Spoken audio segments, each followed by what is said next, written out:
Assalamualaikum warahmatullahi wabarakatuh. Sahabat channel Ayat Surga yang dirahmati Allah, berikut adalah 10 manfaat membaca Al-Quran. Untuk kaum muslim, membaca Al-Quran menjadi salah satu ibadah wajib. Tidak hanya sekedar membaca saja, tetapi juga mengamalkan isinya dalam kehidupan sehari-hari. Membaca Al-Quran juga memiliki manfaat yang luar biasa untuk hidup kita di dunia maupun di akhirat. Ada beberapa manfaat membaca Al-Quran bagi kita, antara lain: yang pertama, memperoleh pahala dari Allah Subhanahu wa Ta'ala. Dari kegiatan membaca Al-Quran, memperoleh pahala yang berlipat ganda dari Allah Subhanahu wa Ta'ala menjadi manfaat paling utama. Allah memahami niat kita dalam membaca kitab suci tersebut, walaupun kita tengah terbata-bata saat melaksanakannya.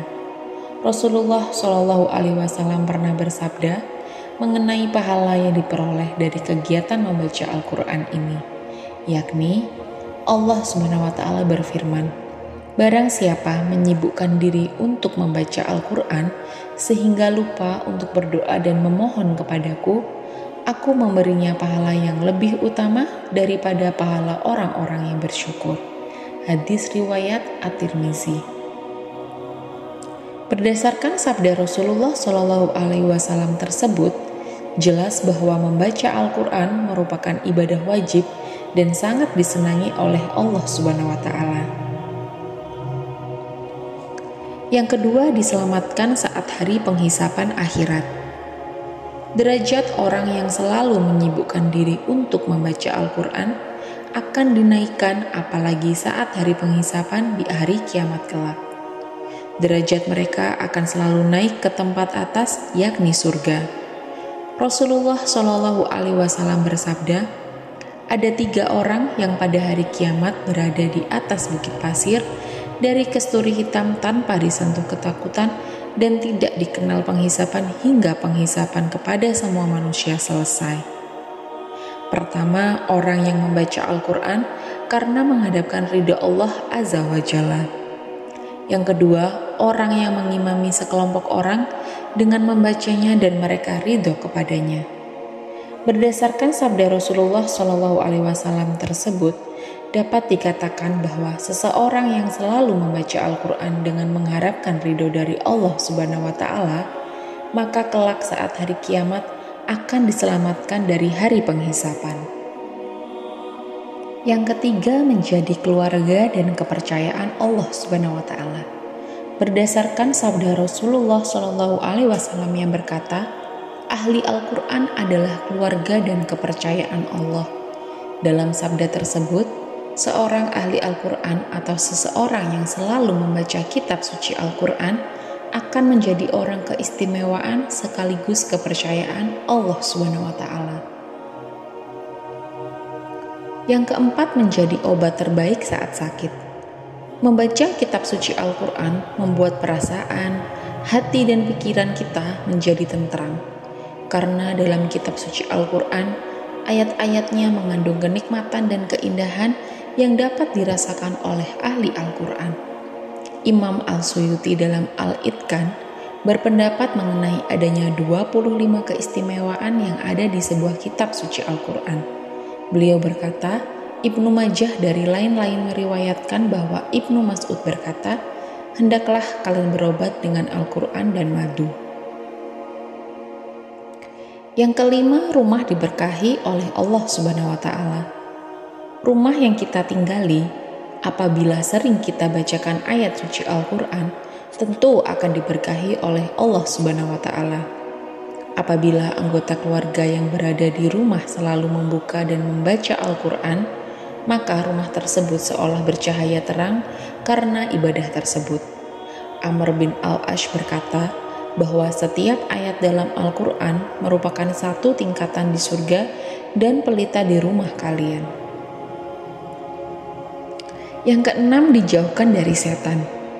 Setan atau jin merupakan makhluk Allah yang senantiasa akan mengganggu keimanan kita. Namun, hal tersebut dapat kita cegah dengan membaca Al-Quran. Abu Hurairah meriwayatkan bahwa Jin pernah berkata kepadaku, jika kamu hendak tidur, bacalah ayat Al-Kursi. Dengan demikian, kamu akan senantiasa dalam lindungan Allah dan setan tidak dapat mendekat kepadamu hingga subuh. Rasulullah Shallallahu Alaihi Wasallam juga bersabda mengenai hal tersebut, yakni tentang hal ini jin itu benar, padahal ia sering berdusta. Hadis riwayat Al-Bukhari. Selain itu, Abu Hurairah juga meriwayatkan sabda Rasulullah Shallallahu Alaihi Wasallam mengenai rumah yang tidak akan dimasuki oleh setan apabila kita rajin membaca Al-Quran, yakni rumah yang dibacakan surat Al-Baqarah tidak akan dimasuki setan. Hadis riwayat Al-Tirmizi. Yang ketujuh, senantiasa mendapatkan perlindungan dari Allah Subhanahu wa Ta'ala. Manfaat dari membaca kitab suci Al-Quran selanjutnya adalah kita sebagai makhluk Allah akan selalu memperoleh perlindungan darinya. Abu Hurairah radhiyallahu anhu meriwayatkan bahwa Rasulullah Shallallahu Alaihi Wasallam bersabda, barang siapa membaca seluruh surat Al-Duhan, awal surat Al-Mu'min hingga ayat Ilaihi Al-Masyir ayat 1-3 dan ayat Al-Kursi pada sore hari, ia akan terlindungi hingga pagi hari berikutnya. Barang siapa membacanya pada pagi hari, ia terlindungi hingga sore hari. Hadis riwayat Al-Tirmizi.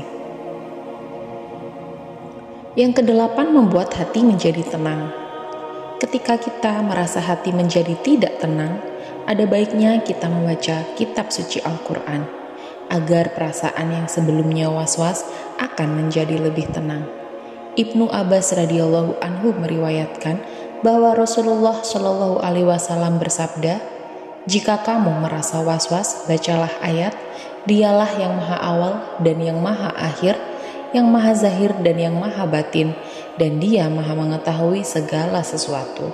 Quran Surat Al-Hadid 57. Hadis riwayat Abu Dawud. Yang kesembilan, berisi ilmu pengetahuan. Ilmu pengetahuan yang berkembang pada zaman dahulu dan zaman sekarang, semuanya telah dituliskan oleh Allah Subhanahu wa Ta'ala melalui kitab suci Al-Quran. Ibnu Mas'ud berkata, jika kalian menginginkan ilmu pengetahuan, kaji dan pahamilah Al-Quran, karena di dalamnya terdapat pengetahuan orang-orang dari generasi dahulu dan generasi yang akan datang. Yang ke-10, dikabulkan doa kita. Doa-doa yang sering kita minta kepada Allah Subhanahu wa Ta'ala pasti ada yang dikabulkan dan ada yang tidak, karena memang tidak semua yang kita minta kepadanya akan diberikan. Terkadang Allah Subhanahu wa Ta'ala memang menghancurkan rencanamu supaya rencana yang telah kamu buat itu tidak menghancurkanmu di kemudian hari.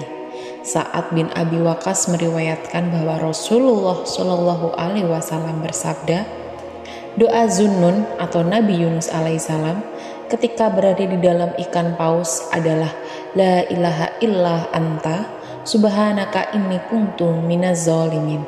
Tiada Tuhan selain Engkau, maha suci Engkau. Sesungguhnya aku termasuk orang-orang yang menganiaya diri sendiri. Jika seorang muslim berdoa dengan ini untuk memohon sesuatu, Allah pasti mengabulkannya. Hadis riwayat Al-Tirmizi dalam Al-Hakim. Sahabat channel Ayat Surga yang dirahmati Allah, itulah 10 manfaat membaca Al-Quran. Jika Anda merasa channel ini bermanfaat untuk sahabat sekalian, silakan like, komen, dan subscribe channel Ayat Surga.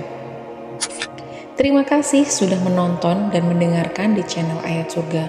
Wabillahi taufik wal hidayah. Wassalamualaikum warahmatullahi wabarakatuh.